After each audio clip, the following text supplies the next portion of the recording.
Et c'est l'heure de lire les journaux. Buongiorno, Myriam Mamellal. Buongiorno. Si je l'ai bien fait. En tout cas, voilà qui donne la teinte de cette revue de presse. On va beaucoup parler de l'Italie à travers les journaux italiens d'abord, qui reviennent sur la victoire de Silvio Berlusconi. Alors on va commencer par Il Libro, avec un dessin à la une, un dessin de Berlusconi sur son trône, habillé en roi.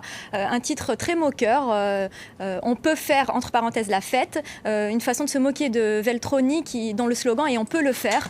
Donc voilà, c'était une petite touche d'humour pour se moquer de l'opposant et pour mettre en avant le roi Berlusconi. Slogan emprunté à Barack Obama. La Repubblica, voilà. On va jeter un œil aussi dessus. Alors pour la Repubblica, on parle plus justement du perdant Veltroni, à qui on rend hommage, un journal de gauche, donc qui parle de cet homme très ému qui a annoncé sa défaite, qui a félicité Berlusconi. Bravo Berlusconi, c'est ce qu'on peut lire.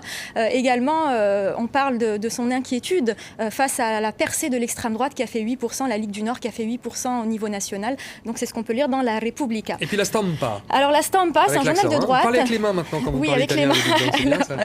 Alors la Stampa, dont le mot-clé est stabilité. Pour la Stampa, dans l'éditorial, c'est la stabilité qui s'annonce, puisque Berlusconi a remporté une majorité. On nous parle également du perdant, en appelant à le saluer, parce que c'est grâce à lui, selon lui, qu'il y a une stabilité, selon le quotidien, parce qu'il n'a pas fait d'alliance avec des petits partis de gauche. Donc il a eu le courage, et pour la Stampa, l'éditorialiste appelle à saluer, à féliciter Veltroni. Alors on va regarder la presse française qui s'intéresse évidemment aussi à ce scrutin italien. Libération qui n'a pas la même analyse. Ah non, pour Libération, c'est pas du tout de la stabilité, parce que le quotidien s'interroge comment Berlusconi va-t-il s'entendre avec la Ligue du Nord, un parti xénophobe, sécessionniste et surtout europhobe. Berlusconi n'est pas du tout europhobe, donc Libération n'est pas trop d'accord. Dans Libération, on trouve également une autre analyse. On nous explique pourquoi Berlusconi est tant apprécié par les Italiens. Alors selon un écrivain sicilien, il exprime la culture du motorino. C'est ce petit malin en Vespa qui double tout le monde sans respecter aucune règle. Ça m'étonnerait qu'il roule encore en Vespa. Hein. Oui, tout à fait. D'ailleurs, petite parenthèse, dans le quotidien italien Il Figlio, qui appartient à l'épouse de Berlusconi, on parle du petit diable qui a remporté cette élection. Donc c'est aussi une façon, c'est un compliment venant du journaliste. Dans Libération, on parle également de berlusconisme et d'italianisme. On décrit un homme dont la politique et le style résistent au temps. Ça fait 13 ans qu'il a fait son entrée en politique. On parle également du tycoon médiatique qui reste toujours populaire, mais qui garde toujours ses bases, populisme, conservatisme et nationalisme. Mais on relève tout de même quelques changements. Alors on dit que Berlusconi n'a jamais utilisé autant de maquillage que cette fois. Pourquoi ? Parce que il est face à un adversaire beaucoup plus jeune que lui, 52 ans, lui en a 71. On nous explique également qu'il a su plaisanter sur son âge, mais très intelligemment, parce que s'il est plus âgé, c'est qu'il a plus d'expérience, que c'est un entrepreneur avec beaucoup plus d'expérience.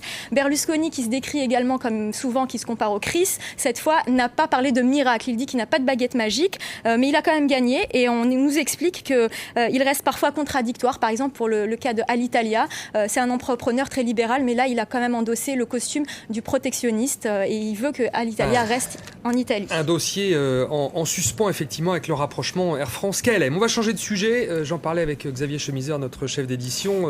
Le taux de testostérone élevé pourrait aider à gagner plus d'argent. C'est très sérieux, c'est dans la presse britannique. Non, c'est dans The Guardian, et c'est des chercheurs qui ont fait des tests sur 8 employés de banque, des traders en Grande-Bretagne. Et selon eux, le matin, quand ces 8 traders ont un taux de testostérone très élevé, ils font plus de gains. Seulement, il y a un problème, parce que c'est pas toujours bien. Il y a des problèmes, il y en a, ça, je peux vous dire.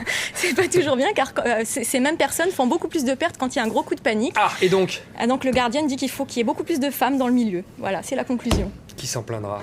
Merci Myriam. C'est la fin de cette revue de presse. D'autres infos sur France 24.